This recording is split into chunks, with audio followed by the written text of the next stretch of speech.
Bears win.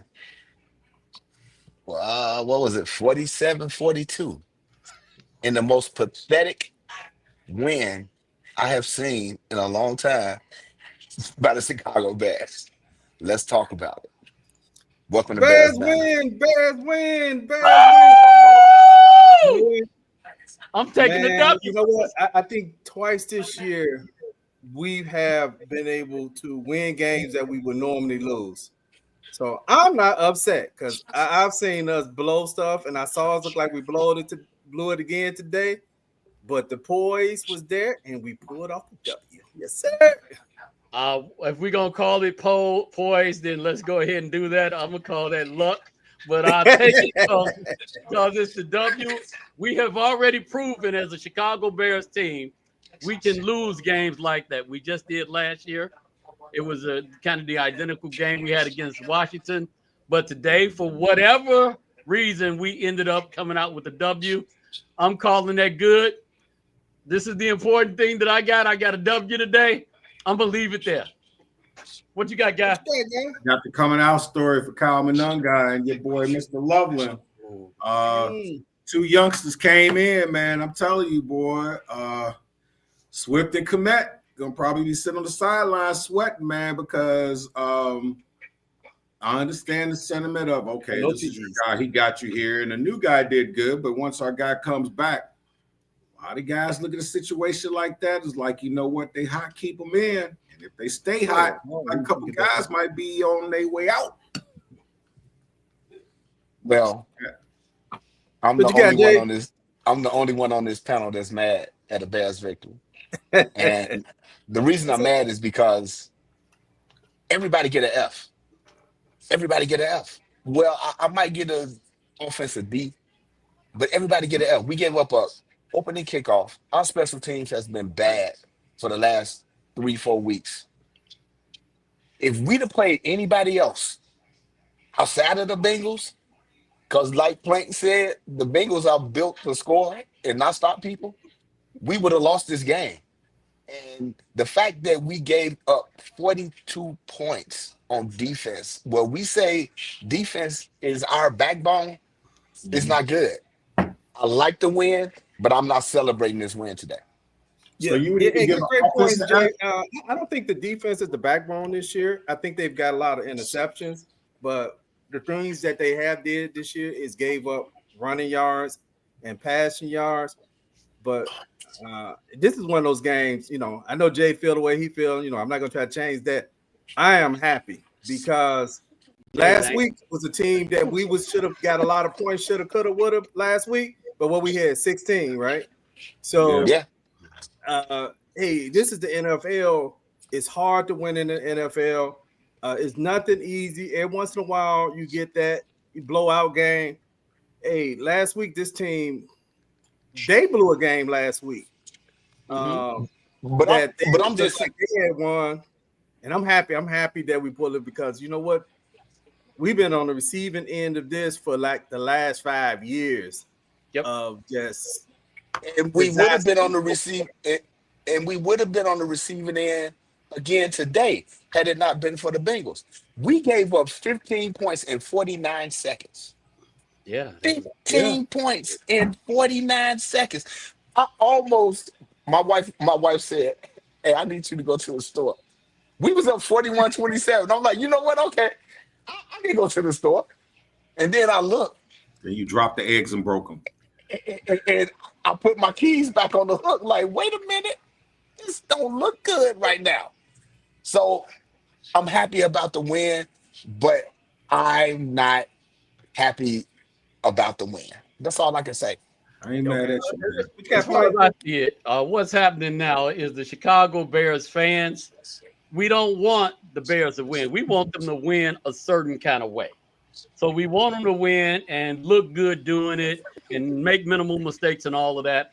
The only thing I care about is the W.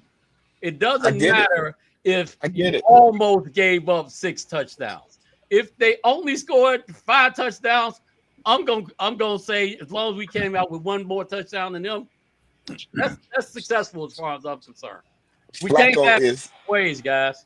You either get a victory or you lament the loss. You We don't. can be in between though. We can be in between. No, Flacco is 40. He had a career game against the no, he Bears. is 75 years old if he a day. He is not 75 years old. He's 74. His birthday is this year. He had a career game today against the Bears. Out of all the seasons that this dude is the Super Bowl champion. Well, He you know had what? his I think what career happened day with Flacco today against the Bears. is we forced him to injure himself by throwing so many complete passes. Yeah, his arm gonna be sore. He's like a pitcher when by the end of the game they arms feel like jello because they ain't got nothing left. That's what Flacco feels like right now. This dude came out the locker room 5 minutes after everybody else because he had to get a shoulder injection in his right throwing arm. And I want some of that injection. I know, right? He had a career game. What he threw? 470 yards. 4 2s and two INTs. What you got, guys? I can't be proud of that. It's easier. It's easier to come off a win when you play bad. I mean, I know it was Cincinnati, but we can only be responsible for the teams that are put in front of us. It's much easier to try to make adjustments after a win, but sometimes when you lose, guys sort of tend to tune out. I mean, defense bad, special teams bad. Offense actually wasn't bad because when we get 47 points, Mononga excellent, Loveland excellent. Man, I'm happy that we are. I know there's some adjustments we have to make, but we have to. I know they're incremental adjustments, but there's certain adjustments that we have to make, that we have to implement immediately, because we go into these road games against the Eagles, Green Bay, and the like. Man, this ain't gonna cut it. Instead of 47-42, it's gonna be like 47-2.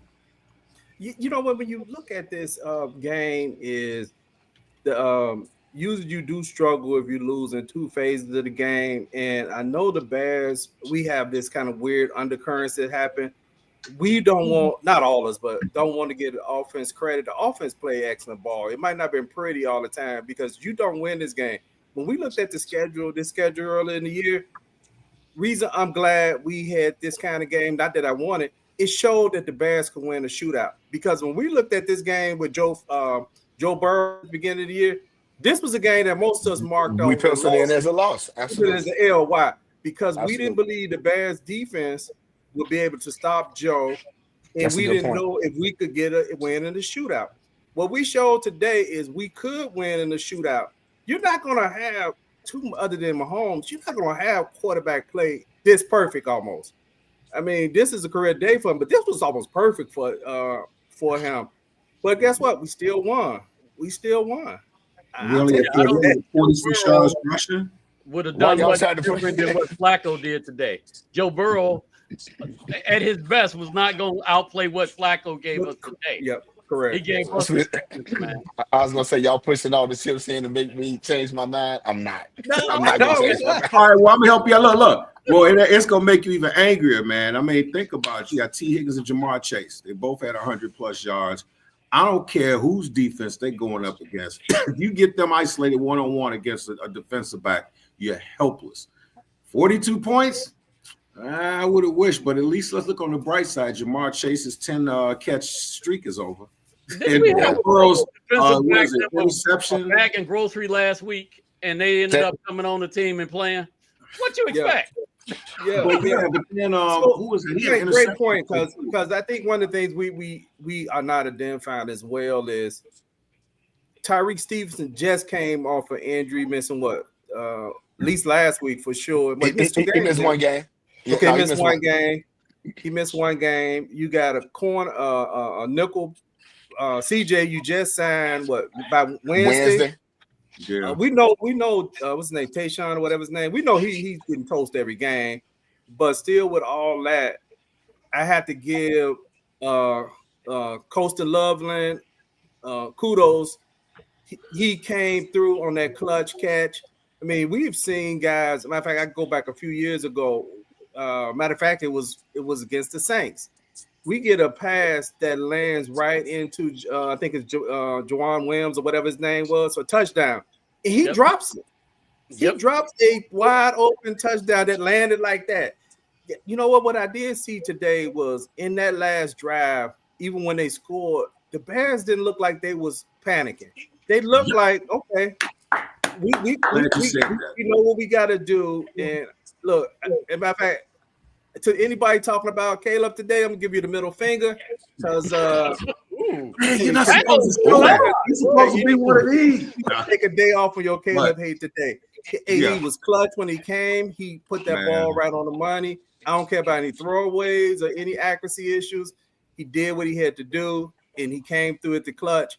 I think what it is our expectations are kind of like unreal. And I think what we think is, like Plank said, as a this fan base, we think every game because we got Ben Johnson just gonna be like blowouts and easy wins. But we still, I mean, almost every play, Theo Benedict got blew by. Almost every play he got blew by. Yeah, I mean, it was almost ridiculous. But you know what, though? That's the problem. The problem is a lot of fans always set their Bear standards contingent upon what they see from teams that went to the playoffs or teams that have been doing it. Well, this is how it's supposed to be done. This is how this. You guys didn't do that. There are people saying, like, Caleb's going to get it because this is what I was saying. Caleb Williams is a passing, running quarterback. You know what I'm saying? He's not like Justin, who's can't pass, but he's more of a run guy. So he doesn't always have the instincts to get out of there and run. It has its issues, but I think that's something he's going to correct when he starts really, really getting into knowing what he's seeing and understanding. Okay, well, I know I could run around here, but I'm causing my receivers to possibly get hurt.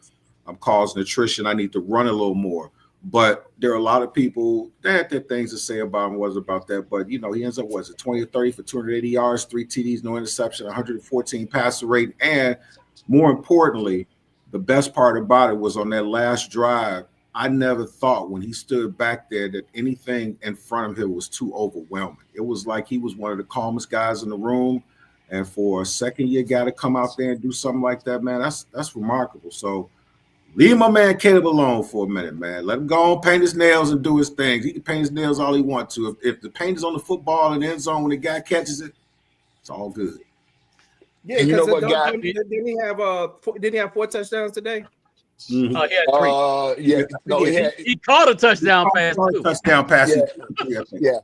And how many did he throw? I just want to make sure my stuff is right. He threw 3 touchdowns. He threw 3 touchdowns and had 1 receiving. So he had 4 touchdowns. Yeah, he had 4 touchdowns. I'll tell you what, interesting stat, right? Caleb Williams was the better quarterback today. Yep. He had a better game than Joe Flacco, despite the fact that Joe Flacco threw for 470 yards. Let that sink in. Joe had he got sacked in some crucial situations. And he threw that interception that really, we're gonna debate that interception. And grounding as a quarterback that's been out there for 20 years, he should know not to throw that pass in that situation that put him at a disadvantage for intentional grounding. I was just happy to see that Caleb took off with the football today. A lot of those times he was scrambling around, then wind up throwing the ball away. So the fact that he actually took off running the football today was a good thing. The offense, I was happy that Ben Johnson realized that, I need to get my guys comfortable. So do I need to run some trickery in the red zone to get us in the end zone, which is what he did the first 2 touchdowns. So kudos to him with the coaching. I'm just, like I said, y'all, I'm just mad because of how the game went. We won the game, and I'm happy about the win, but I'm just not satisfied with the fact that that's what we showed up as today against a 30th ranked defensive team. 32nd. Yeah. 32nd. Thank you, Frank. 32nd. I digress. 32nd ranked defense. The Jets put up over 500 yards on these guys last week. And the fact that this had to come down to a nail biter is what sticks in my craw. Hey, but Jay. In that defense, the 25th ranked defense? Say it again? I think in the Bears defense is ranked 25th. Not after the day, but I'm just bringing that up because I know we got a lot of turnovers, right? So we've given A's because of all the turnovers. But if you look at the Bears defense on how they rank, I think they was 25th coming into this game overall defense. And also I want to mention that the Bears, I do have some problems with what Ben Wilson did today on a few plays. Ben When Johnson? you got right turnover, I'm not sure. Like I may be mixing up where it was at, but there's one set that said I don't know why he got it was the fumble. I don't know why he threw the ball. He should have ran that ball as much as he can in that series. He came out there with a double pass from his quarterback, his backup quarterback to Caleb, right? And it was like, why are you doing that? This guy's popping 7, 6, 8, 10, 12 yards a pop. And then you throw a screen pass to Zacchaeus on that same drive. Then you end up punting. I'm like, run the ball. What you got, Frank? I'll tell you why he's doing that. Because, again, this is not the finished product of what he expects the Bears to be. So he's trying out all kind of new things and trying to see what he can fabricate a game plan out of going forward at the end of the year in the playoffs.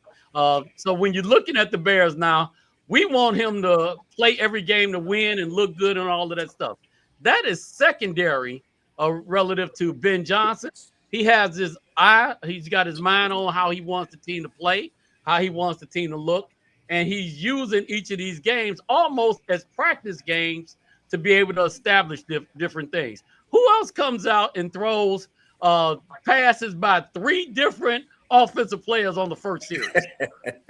Hey, but you know what? Trying to figure it out, guys. Yeah, I might make you feel better, man. I might make you feel better.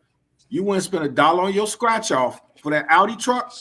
You ain't win the Audi truck, but you got your $1 back and some bubble guns. So look on the bright side. You get that $1 back, man. We go get 100. You get 100 pennies. We go pitch some pennies or something. But seriously speaking, though, we think about this a few years ago when Justin Fields was there. What was the one thing they kept trying to get him to do? Stay in the pocket. Stay in the pocket. Stay in the pocket. He wasn't reading right, and he was doing runs, and he was getting positive runs. But they were telling him to stay in the pocket. Now let's look at now. They want Caleb to run the ball, but think about the logic behind it all. It's the difference being is what we're telling Caleb is great that you're doing pretty good. You got good footwork in the pocket and you're able to maneuver. But by the same token, if you roll out within a second or two, you don't see nobody, take off, because all you need to do is sit up here and then you try to throw a cute pass and it's an incomplete and the guy gets smacked. Now your receiver's out. So now you're down a receiver. We just need him to just make a little more logical choices when he steps outside. If you don't see nothing and you can run. If not, just throw it away immediately and don't let it linger. Yeah, just to talk about process. I think we I mean, I agree with what you're saying, guy. I'm just making a comment that it's all part of the process, and this is just game number 8.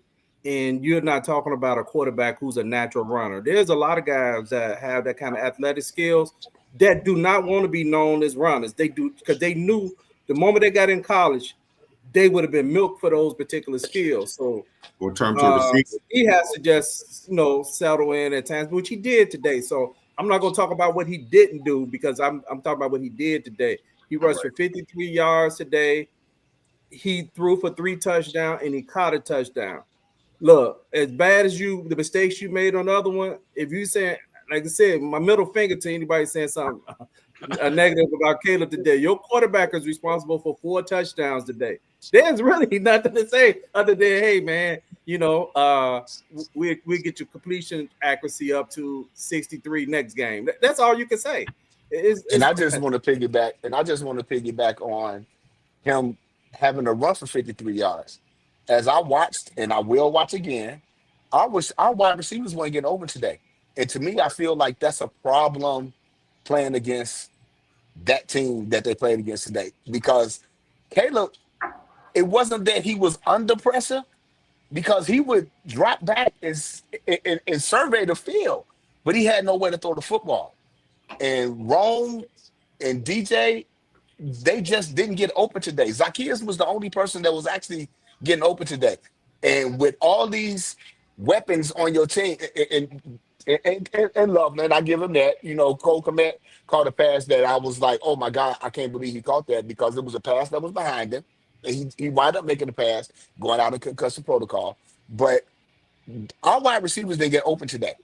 I'd like to see that too.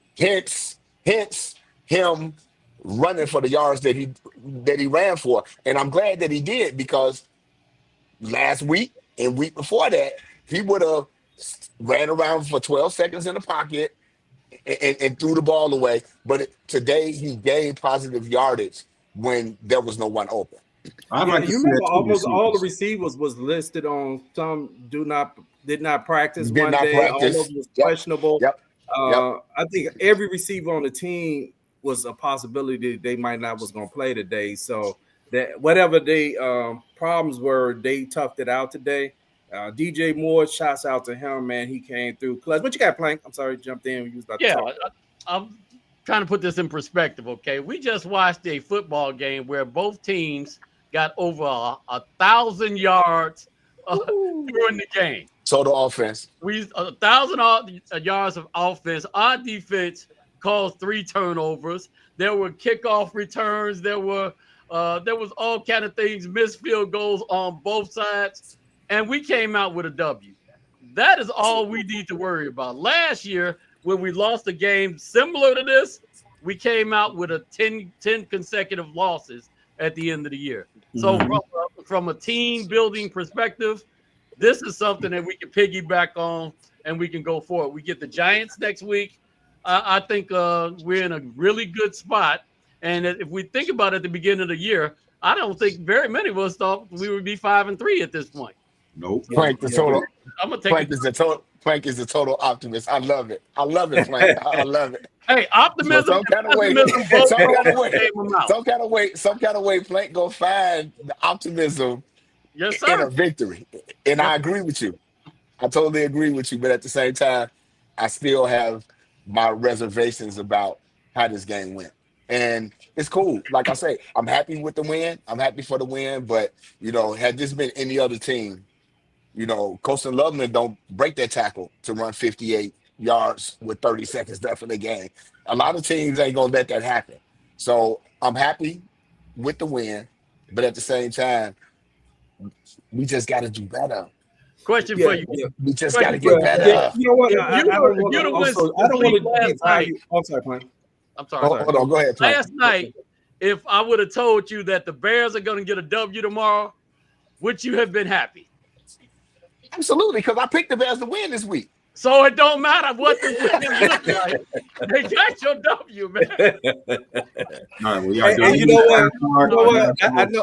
I know Jay Gamble, man. If Jay won, man, I want him to turn over his winnings to us. So because obviously he don't want those winnings, right? But anyway, I just kidding, Jay. If you some of the other things that you are kind of, I'm gonna talk about a few things I thought was troubling other than the defense, right? I mean, we know what the defense is. It is what it is right now. But you know what? This is the thing that was happening last year to Washington. And as much as we was saying how great they were, I want to say 7 games they won last year came down to the last 1 minute of the game, and it started with the victory of beating the Bears with the Hail Mary. So even though these games like this may not, for some people may feel like it's not their taste, it builds confidence, it builds momentum that that we could win in these clutch moments, and people didn't choke. You didn't have any penalties in that drive that you would have had in the past. But the thing I am trouble in this game, besides defense, you're gonna fix whatever you can fix. It's the special teams. You gave up special the first play of the game. Your special team gave up the onside in order to let them go ahead. Oh my God! You had a couple of holding and illegal formations on muscle special memory. Teams. That's muscle memory. Remember that muscle memory. Field goal. Muscle memory. Because we're talking about special teams, and we talking about how I'm giving everybody an F because we gave up a kickoff return. We lost. Who loses the onside kick in the NFL? That just doesn't happen. Carlos Santos is becoming a problem. He's been a problem. He got bailed out. He got bailed out with the penalty, but it's becoming a problem. You know, a standard in the NFL, minimum in the NFL at this point is 50 yards.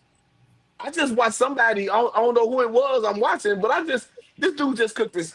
Jacksonville kicker just kicked a 68-yard field goal. Can Torrey Taylor kick field goals? If Torrey Taylor could kick field goals. So it's a problem. We left out the stand with 2 minutes left. That could actually linger going into the season. A la going back to 2018 when we talk about Cody Parkey. So, you know, it's these things that need to get cleaned up. And I'm tired of using the word cleaned up because now I'm sounding cliche like they sounded out like they sounded at Hallis Hall. But at the same time, we got to get better. But you know what? Here's a good thing though. Look at it from this standpoint too.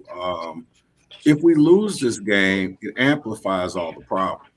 But we win the game, absolutely, it makes us concerned. But now we can just go with the mind's eye of just it's stuff we need to fix. But I got 2 points here. One, just like you, Jay, I want to see that 22 and all, whatever it is, to see the overhead, to see what the receivers are doing. Because Roma had 3 targets, he didn't have no catches. One, and he's your guy. He's the guy picked to get 1,000 yards, and you still get 47 points. That's amazing.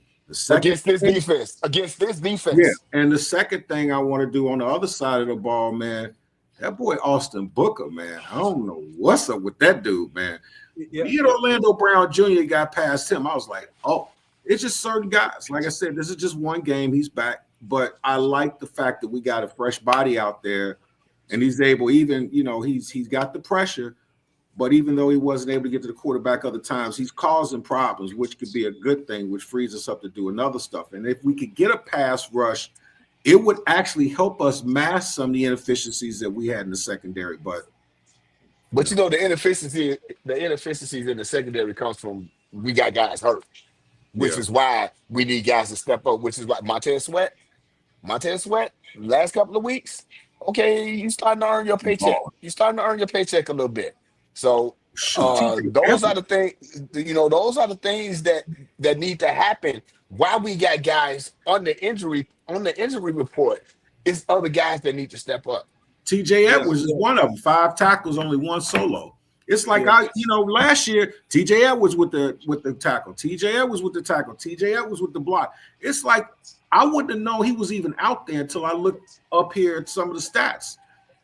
Well, this wasn't really a TJ Edwards type of game. I mean, he's a thumper. If Cincinnati would have tried to run the ball more, that's where TJ Edwards would have showed his value. That's a good as far as in the pass defense, TJ Edwards he's mediocre at best, you know. But I think the way that the Bears played the entire game, it's hard to look for positives because of the amount of points that we gave up. But offensive penalties, we had much less offensive penalties, especially in the red zone. Cal Monangai, this young man came out, was averaging like 7 yards a carry.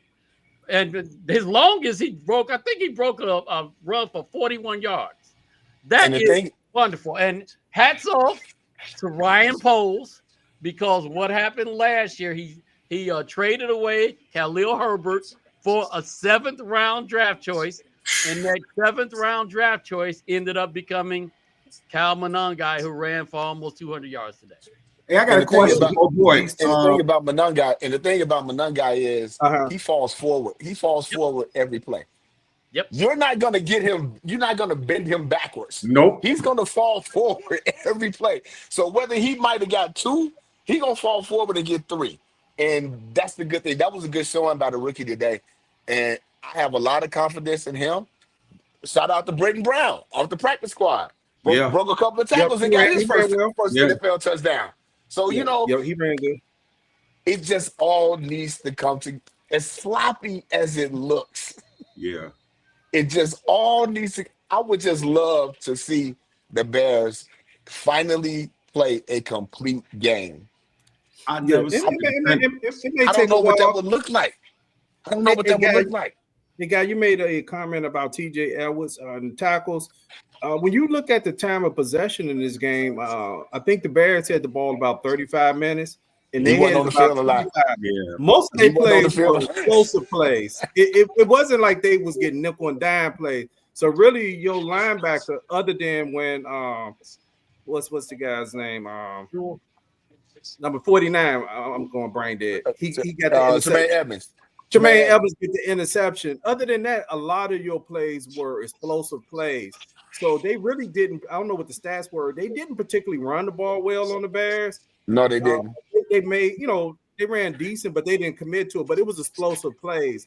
Like, like they gave up the play right before halftime, which was 2 plays where they went like two plays, quick touchdown right at the half. So really, at the most part, what you can clean up on the defense is explosive plays.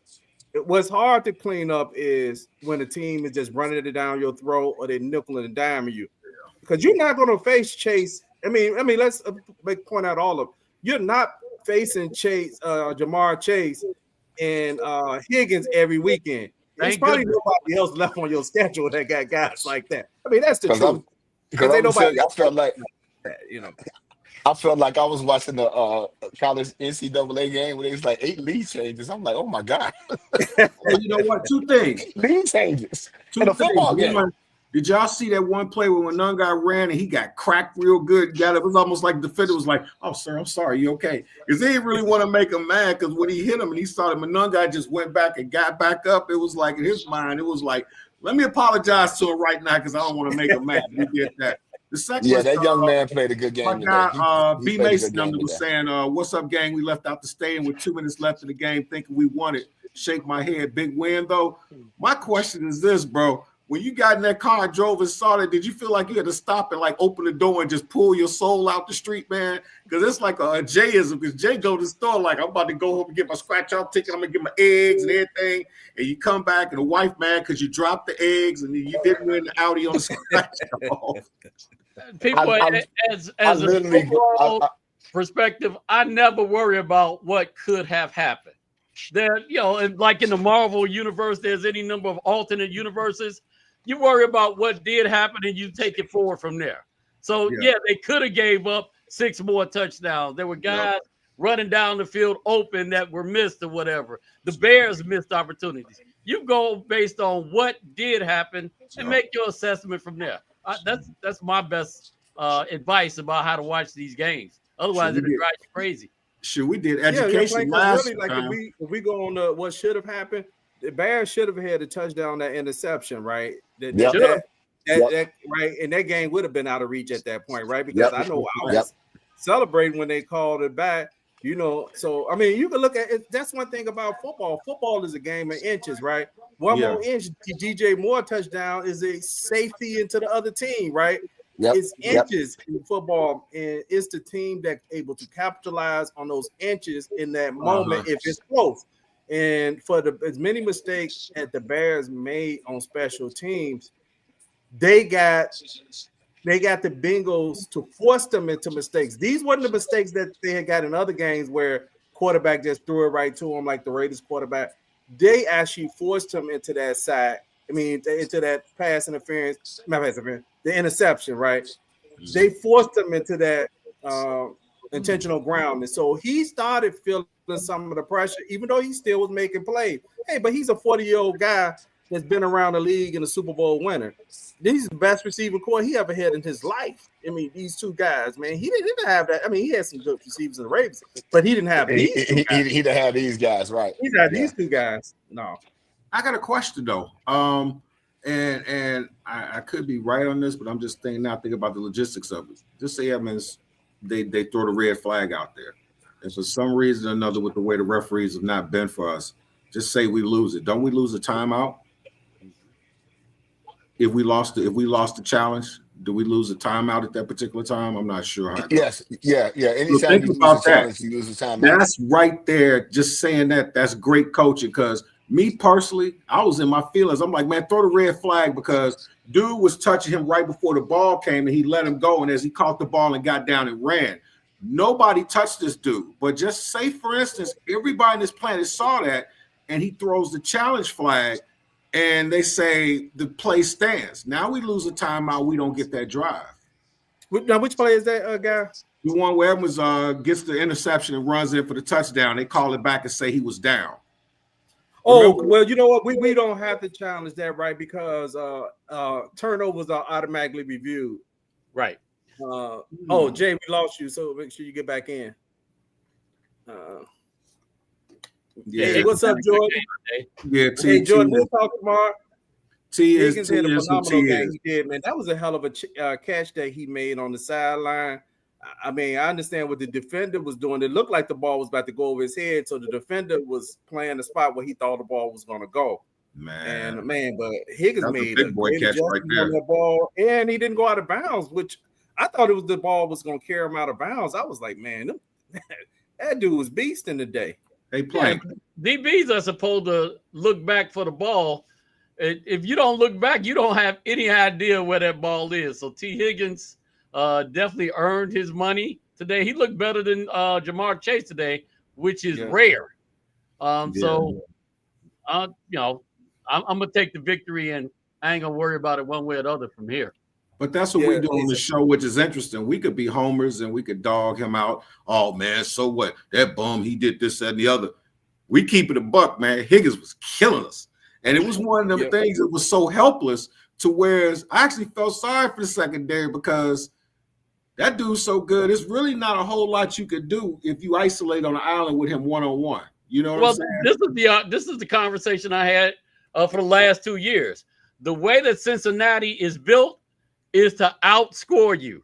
That's why they paid $50 million for a year for the quarterback. That's why they cool. That's why they paid $40 million a year for Chase and another $35 million a year for TJ Higgins. If you're spending all of your money on one side of the ball, this is what games look like. Yeah. But you trying to outscore the other team as opposed to doing a balanced game and trying to count on your defense to stop them. And I can understand. Go ahead. And I can understand how the Bengals was getting so much pressure without Henderson not even being on the field. It was. That's why I say I got a lot of concerns. I got a lot of concerns, man. He's listed as 6'7". By the end of every game, he's about 5'11". That's all. I got a lot of concerns. Yeah, Theo Benedict has not looked good after that half a game where he replaced Braxton Jones. And then that first game that he started. Bears had 576 yards in offense. I mean, that's amazing. Now they gave up 495 yards in offense. But on that guy run, you could have drove through that joker with an 18-wheeler. I say that one play. I got to give him credit for that. But just like you were saying with Benedict, man, maybe it's just me, but it just seems like, he's kind of, as the season goes, he's kind of overwhelmed because if you look at it, you've been this top stud in college. And even guys that have been pretty great in front of you, you've been able to handle them. But now that great guy that you went with on that one game, that's the same guy every week. Every week. It's like the butterfly. It's every week. So you can't be great here and have two bad games. You're on that line to hold. So do they need to keep him out there? Do they need to switch stuff around? I mean, they got no other choice now because they got no choice. They really got a choice now because Braxton Jones on the IR. So he got at least another 3 weeks. They just put him on IR last year. Maybe he got another 2 weeks.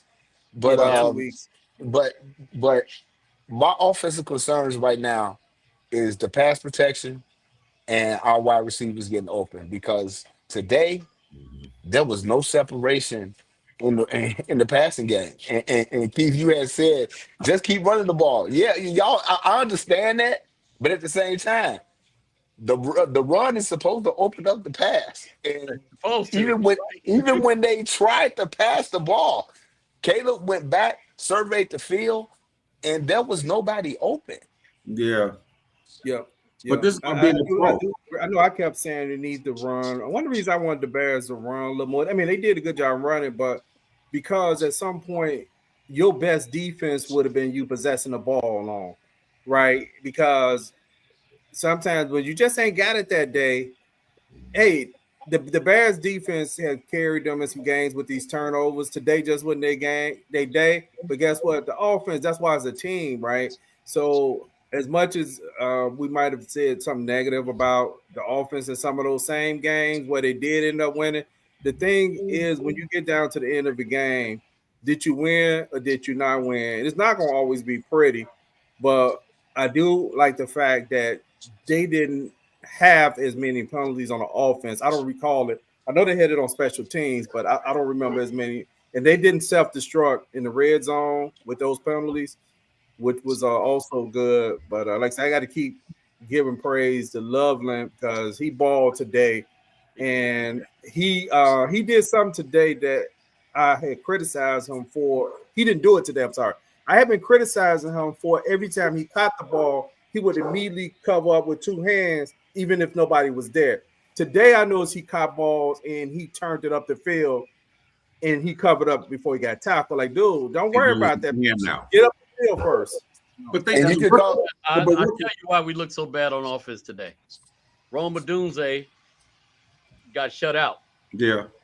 Our number one receiver, who's been number one all year for us, got 0 catches today. Yeah. So when you put that in perspective, you have to get your secondary and your tertiary receivers involved in there to try to make the most out of that. I don't know what was going on with Rome. He didn't look hurt or anything like that, but he did not perform the way that we've come to expect. So I think that's a big point. And I would also have to say, as bad as I'm down on this win, which is a win, the offense, we won this game today because of the offense. And I can say that because you smiling? Yes. What? Caleb was able to perform in the fourth quarter down the stretch to get us in the end zone, which is something that media has always said, like, when the Bears gonna win the game because of Caleb. And they won this game today because of Caleb. Yep. They did. Yeah, but imagine this is the game that they was behind in. Yeah. For a long time in this game, they were behind in this game. They was behind from the beginning of the first kickoff. They off behind, right? They behind 7-0 right away. They battled through and they kept closing the gap. And one of the things, I hope this is not affecting Rome as well or the chemistry. Don't listen to the fans. The fans are how you doing dumb stuff. If you target that guy a bunch of times, fine. He only target Rome 3 times a day. So I'm gonna bring that up because fans will be like complaining about one guy getting targeted a lot. So what if he catches the ball? He catches. But he wasn't open today, so he wasn't open. It's definitely right. I'm telling you, there's going to be people who made some posts. Why does he keep targeting Rome in today's game? Well, Rome only had 3 targets. Three targets. Right? But that's where he had 10. He had 3 targets, and he dropped one.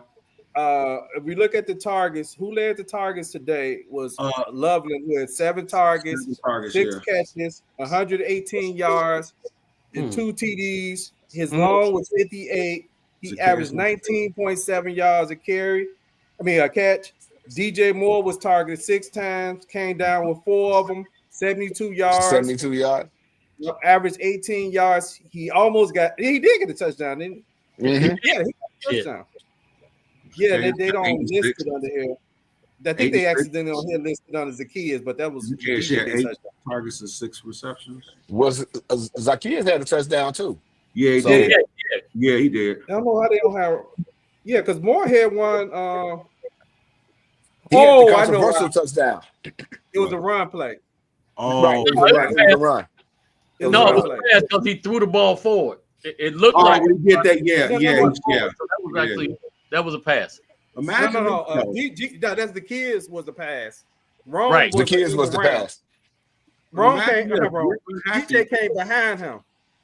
That's why that's considered. They got it listed as a running touchdown. As a rushing touchdown, yeah. As a rushing touchdown. We're talking about, we're unhappy. It's a good thing because think about it. We're unhappy about some of the inefficiencies that we have on offense, and we still score 47 points. We score 47 points. But see, that's called a luxury. that's a luxury when your one guy gets 3 targets and no catch, and no catches. Yeah, Caleb did have 115 QBR, but that's why it's a team, man. I mean, we're not gonna be great. And I'm gonna tell you something. You know what? And Plank hit on something which is really interesting, man. I remember one time I was talking to Dave Durson, and he was telling me, I was talking about the pain thing. He said, you know what? You can play hurt, but you can't play injured. He said, man, if I'm hurt, I'm standing out there in my mind psychologically, I got to have the same type of mindset going against, like when I see Jerry Rice out there, he's lining up as I do some guy who's some 6th round draft pick that's never had a ball, because what happens is psychologically, you have to look at it from a standpoint of, I'm hurt. It is what it is, but I suited up. So your mind's eyes got to be, this is not going to keep me from making this play. And then when you make the play, it's great. If you don't, instead of being down on yourself, it's like, okay, this is not going to happen again. But it's an affirmation, man. It's just anything, just like in life.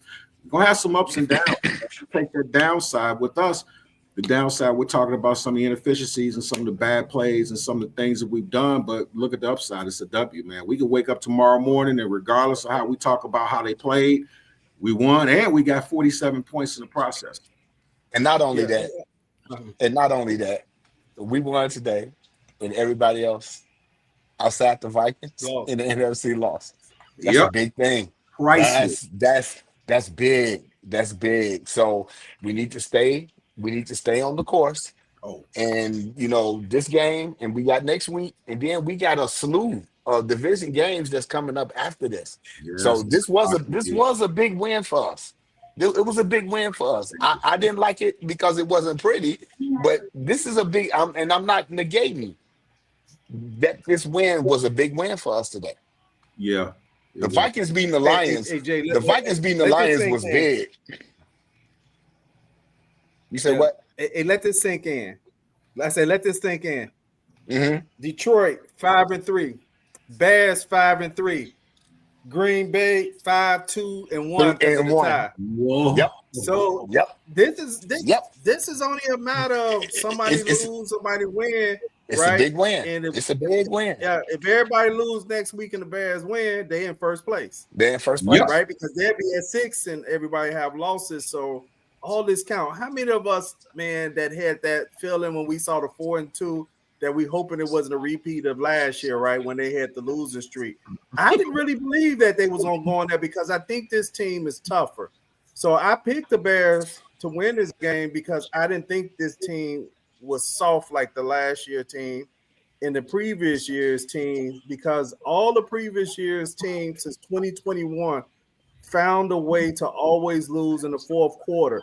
And most of the mistakes were in the fourth quarter. So we had our guy man up. And you mentioned something, Jay, I wanted to go back to, and I want to make sure I give somebody on defensive credit, Montez Sweat. I know you mentioned him early. Montez Sweat blew up a screen today. He played it well. He got up. I mean, he almost forced he forced a fumble almost. Then that was a fumble. That was a fumble. That was a fumble. Forward. I think he got 1 or 2 sacks today. When they ran, he played well in the pass game.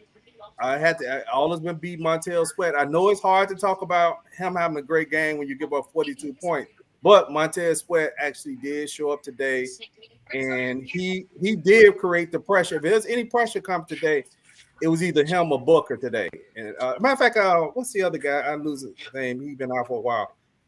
Big dude in the middle, going Brad name. Billings. Andrew Billings. Andrew Billings had a good game today. I thought he pushed the pocket a lot. As the game went on. Early he wasn't, but as the game went on, he actually started pushing the pocket. But I'm gonna tell y'all something.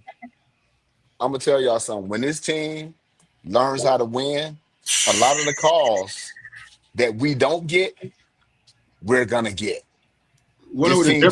This team just has to learn how to consistently win. When they consistently start winning, those calls that go against the Bears are gonna go for them.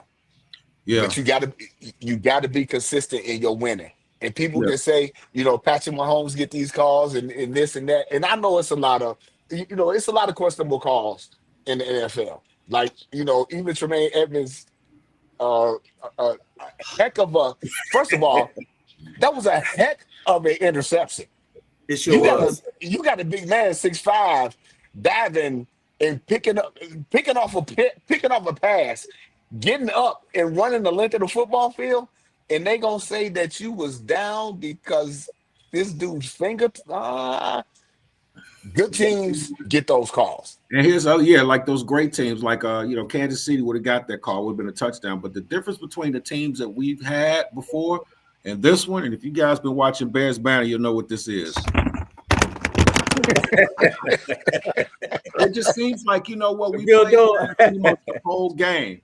We played pretty bad, but at the end, even with the bad that we did, at the very end, at the very, very end, you didn't see the mental mistakes. In their mind, their whole thing was, we're going to get this win. I don't care what happens. Nobody's going to screw up.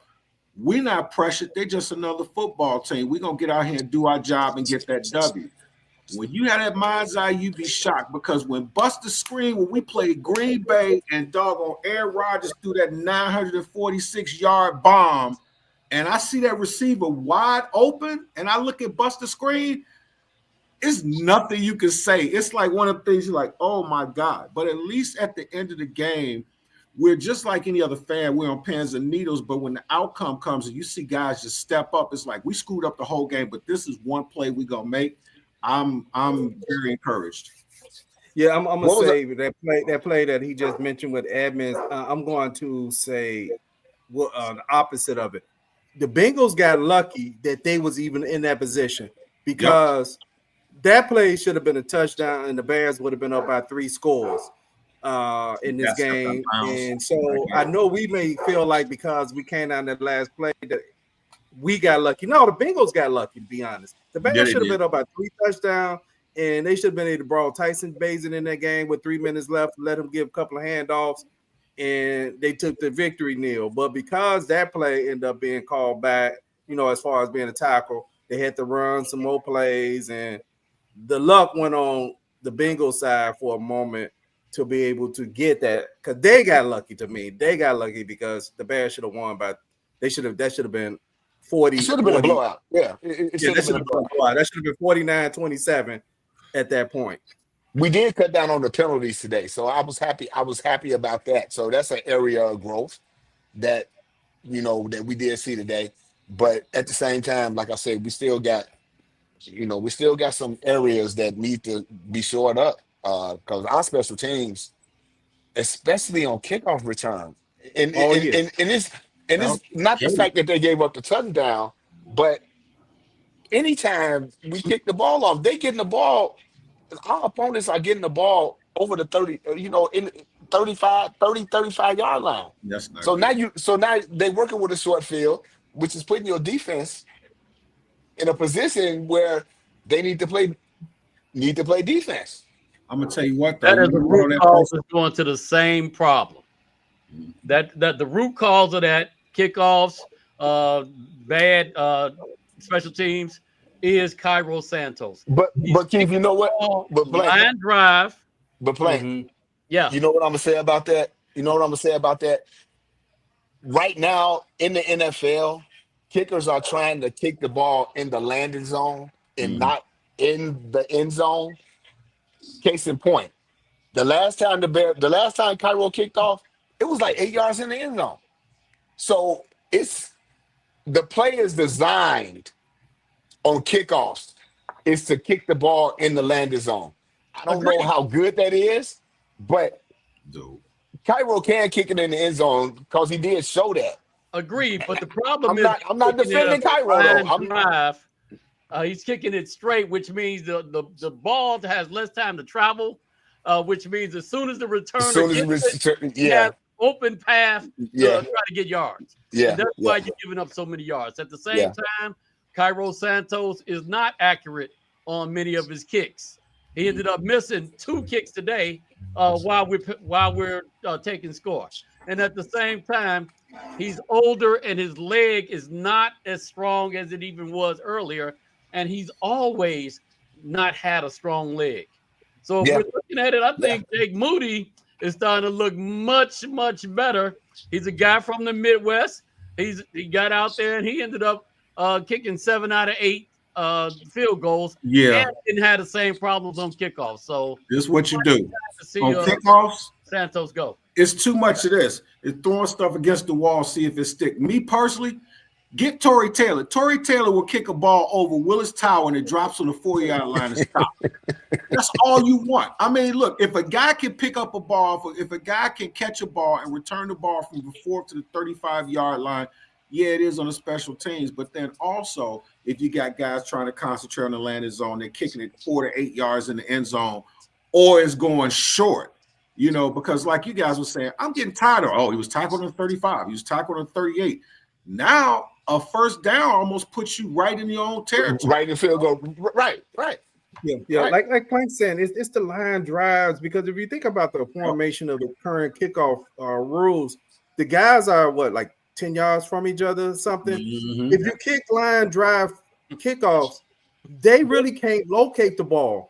If you have more hang time, they can at least look up and locate the ball. So if it's line drive, and also the problem is some of his kickoffs, even though it's in the landing zone, is coming to the 8-yard line or the 9-yard line, and it's a line drive.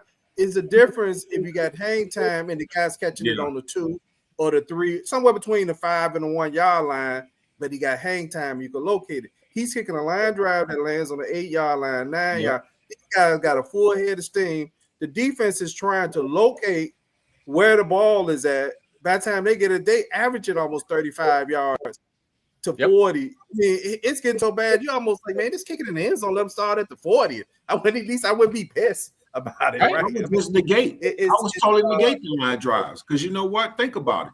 Just think, if on your special teams, if your slowest player runs a 5-0. If you get a guy like Tory Taylor's got 4.8 hang time, by the time you catch the ball, your slowest guy is 5 yards within the receiver, even with blocking. So you're able to kind of minimize that. But when you're kicking line drives, one, the ball is not going to hit and bounce straight up. It's going to skip.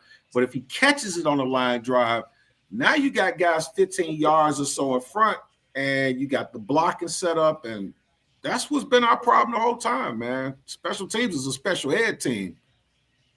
So Plank, Yes, based sir. on today's game, what kind of grades you got?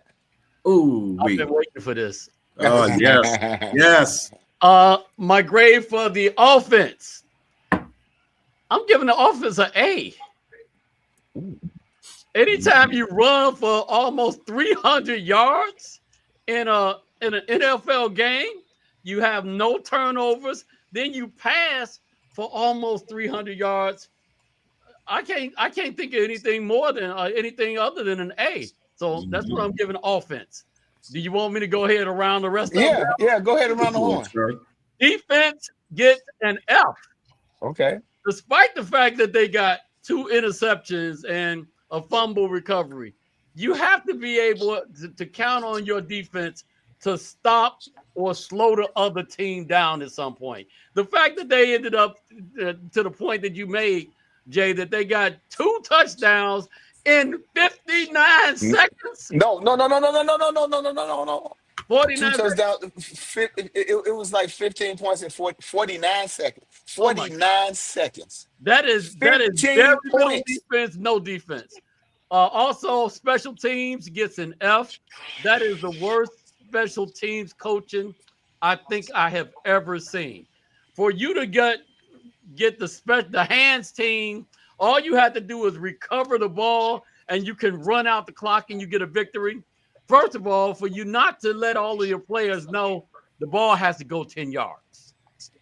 That's number one. The ball didn't go 10 yards, but we had a player who had just got another penalty in the last defensive series. Kick the ball. I love y'all. Y'all be watching the game. Y'all be watching the game for real. I love y'all. Y'all be watching the game for real. Because he had just got a penalty on defense. And then wind up. Yeah.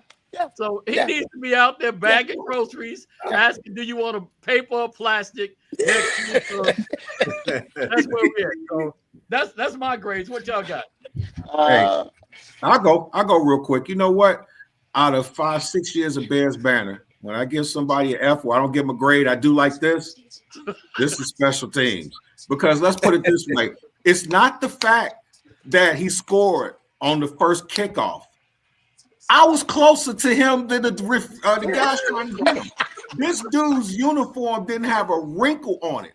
It was like the only thing that could have stopped him is if he tripped. When you look back at the replay of this guy doing the tackle, guys had their back turned, dudes getting pushed off. It's almost like he could have pushed the shopping cart and like 3 Doberman pinches into the end zone with him. Defense, I'm going to give him a D-. Offense, got to give him an A. Coaching as a conglomerate, I'm not going to break it all down with an average out. The only reason why I'm giving them a C- altogether is because we won the game. But that's with a slide in the grading curve, because that F that the special teams got ain't an F. It's a hard F, like as in forget it. He got like a 40, right? Yeah, 40. I'm sorry. You need a couple of A's to get back up to pass in the next couple of games. That almost made me get the Thanos glove just thinking about the special teams, but I'm okay because I'm in therapy now. Well, the offense, I'm not gonna give them an A. And y'all know me as an offensive guy, I grade a little harsh, but I can't give them an A because the wide receivers didn't get open today. So with that said, I'm gonna give them a B, just because they were able to cycle through and put and gain positive yardage and put points on the board. But our wide receivers, I need to have a meeting with them because they didn't show up today at all. Jay, we scored 47 points in an NFL game. I don't care. I don't care. I don't care. Okay. I don't care. The wide receivers on this team did not show up today. They didn't show up. So with that said, I'm going to give them a B-. Against the Cincinnati The defense, I'm going to give them an F, just because they gave up 42 points. And the thing about it is we gave up 42 points and we got pressure on the quarterback. We had a few sacks, but it just didn't look good. And special teams get an F. And the coaching, I'm going to give a C, only because I think Ben Johnson got creative in the red zone this week. Like, okay, we've been failing in the red zone, so I need to do something creative in order to get us in the end zone from the red zone. And the pass from Rome to DJ, and then the pass that was creative. That was very creative. A lot of times, a good defensive team would have stopped that play. But October 5th, 2023, Jay. It was the last time we scored 40 points. It was against Washington. Yeah. That was the DJ Moore. That was the DJ Moore 283 touchdown. I remember. You know what? I'm gonna start at the bottom. Now we here. Let's start off the defense. F, giving up 42 points, you can't give them no more than an F. Might well leave that F on the screen for the special teams, but I'm going to have to give them an A on offense, and I'm borderline a plus because you scored 47 points, and when you lose in 2 phases of a game, you're normally going to lose the game unless the offense actually exceeds normal expectations. The Bears, most this season, had scored 31 points in a game, and that was against Dallas. All the other games were 25, 24, and last week the low 16. They exceeded beyond their norm and got the necessary points to get the victory. So with 2 Fs and an A, that bring you to maybe like as a team performance, a C plus or something like that. Well, that's why you won. If they had not achieved that much, you would have lost, because normally we lose in 2 phases of the game. And it doesn't have to be, for me, it doesn't have to be receiving. I know we always want, we like certain ways, but it doesn't have to. You just have to exploit the weakness of your opponent. If it's that game, if they can't stop the run, then you ram it down their throat. Kind of like the opening game of the season when Buffalo played the Ravens. They just ran it down their throat at some point. And I don't even remember them even hardly passed it because at the one point they realized the Ravens could stop them. They just kept running over and over. And that's good coaching on the part of the offense. And I agree with Jay. I thought Ben got creative. He did get a little cute right near the end. Like, hey, stop that cute stuff. Clutch moments. Let's get the first. Hey, Plank, you'd understand this in the point systems in martial arts. You ever go up in a match where you got punches in, but the other guy just looked technically better and did all this other stuff, and when it was all said and done, it was like, man, I felt a certain type of way. And they raise your hand. It's like you don't go like, you don't let them know you're surprised. You be like, yeah, I won. You go back to the locker room like, man, I don't know how I won that one. Actually, that never happened to me because I didn't care how many points I was given. I fought to beat the other guy up. If he got trophy, I could care less.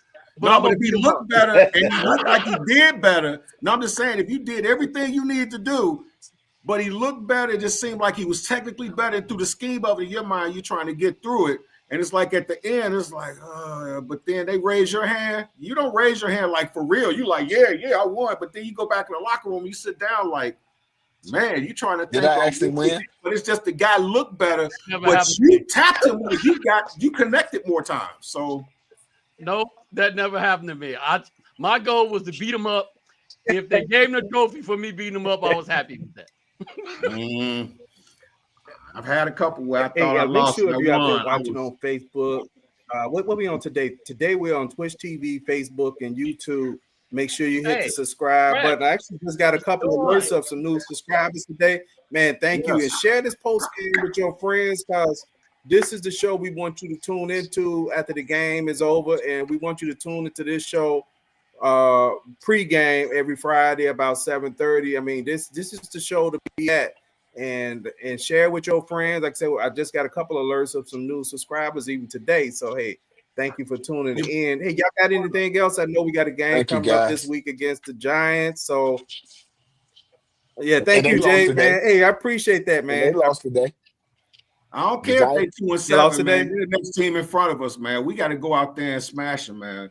You got to smash them in the mouth. If they really want to show that they got progress, we don't need to have a close game. We need to get like at least a 2-touchdown advantage or something because this bend but don't break stuff. Now we going back into our division where we say Flame, you don't care. We're about 1 point. Don't either. We're about 1 point. I just think like I don't care. Even though, but you know what? But you got a couple. I think you still have some components on our squad. They kind of still don't really believe. They may be lagging behind or something like that, you know, but just for a team morale to know that they could go, even if they beat the Giants, and they beat them real good, that will give us some momentum because when we go into our division, it's like 1 yard or 2 difference if you're playing hard because you ain't gonna see guys unless we playing bad. You ain't gonna see guys like giving up 40 points or something like that to us. It's gonna be some low scoring games. And the last thing we probably doing is all our fan base is doing that the most part. We got these affirmations from week to week that we kind of like putting on the team, which I know personally, I just want to win. You know, like today going this game, Caleb must have a good game. He ended up having to have one for them to win, but that's not a confirmation on his development if he had a good game today. You know, I think that's where fans are kind of stuck in that place. Like, if they win, they gotta win this way. They gotta do this. The defense, you know, look, we just want some W's right now, man. We actually have matched our win total for last year, which was 5 games, and we still have 11 games. Hold on, we 5 and what we 5 and 3. 5 and 3. So we have 9 games. We got 9 games left. We got 9 games left. And we can't say that he's not, you know, I was looking at some stats. I think he's either 3rd or 4th in the most held, you know, the longest, you know, holding as far as passing, the longest time it takes him to pass. I think he's like at 3rd or 4th place or something like that. So one way or another, maybe a lot of them has to do with the rollouts and the scrambles and stuff like that. But if we can just get the act right, you know, maybe sometimes when our receivers aren't initially getting open and they may be able to get a little glitch or something, but I don't know. I'm just speculating. Man, what's that all about? Huh? Jay 7-1, man. What's that all about? Good job, J and B. He told the scoring committee that they'll be sleeping with the fishes if he got more than one loss in 8 weeks. Hey, I'm just we're saying, in the battle of this shit. We're in the battle. But what I can say about this Bears team is that if they can continually learn how to win, today was a game where they learned how to win. And if you can continue to stack those games that we lost last year against Minnesota, where we lost in overtime, and then the games that we came back and we wind up losing, you learn how to win these games.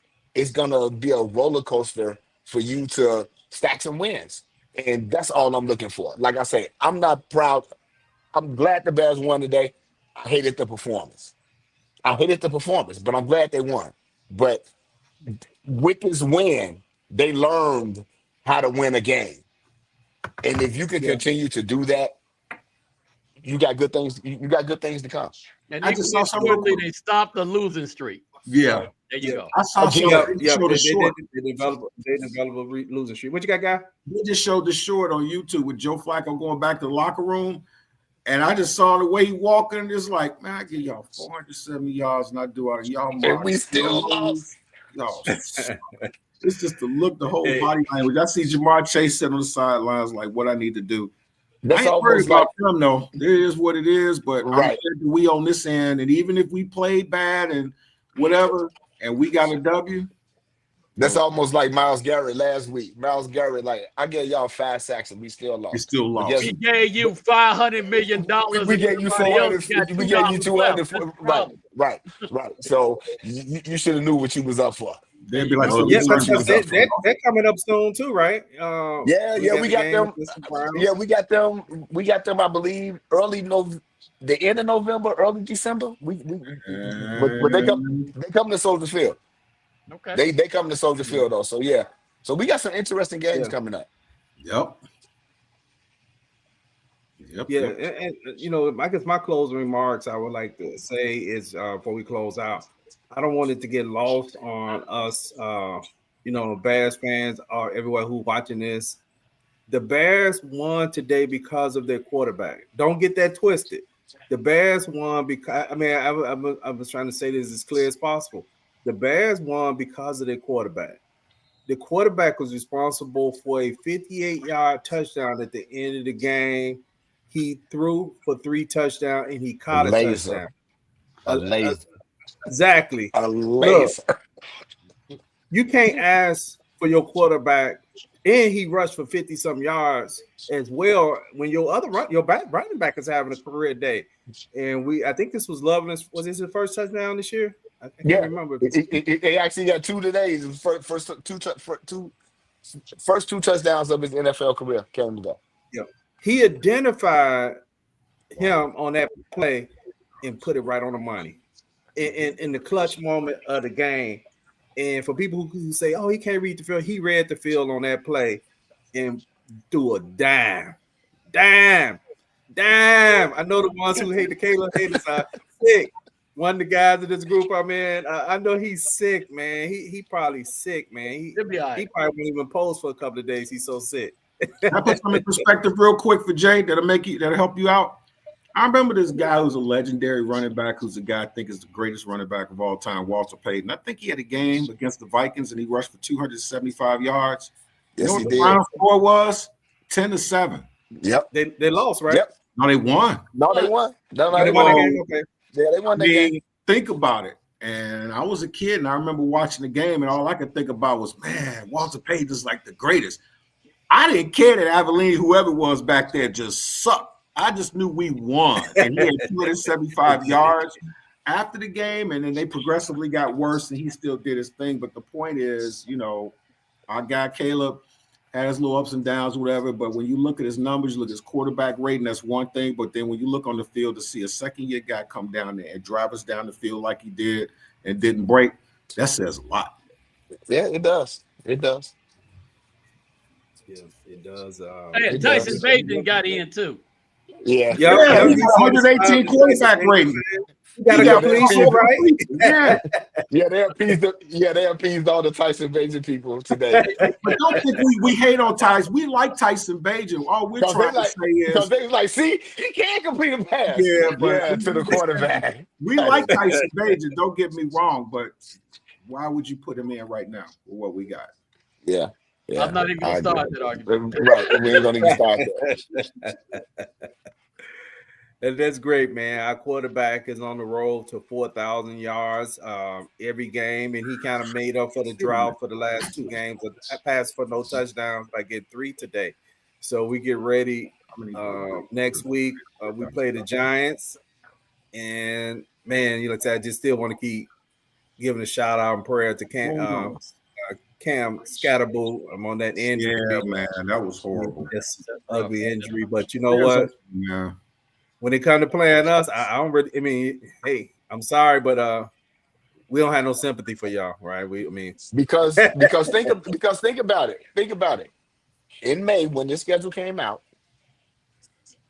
everybody was like, going back to last week, like, oh, we got to play the Ravens in Baltimore. We're gonna lose. We actually lost, but it was without Lamar. This week, everybody's like, oh, y'all got to go to Cincinnati back to back. Joe Burrow. No Joe Burrow. We almost lost, but we won. Now you talking about Scatterboo, you got to play the teams that's in front of you.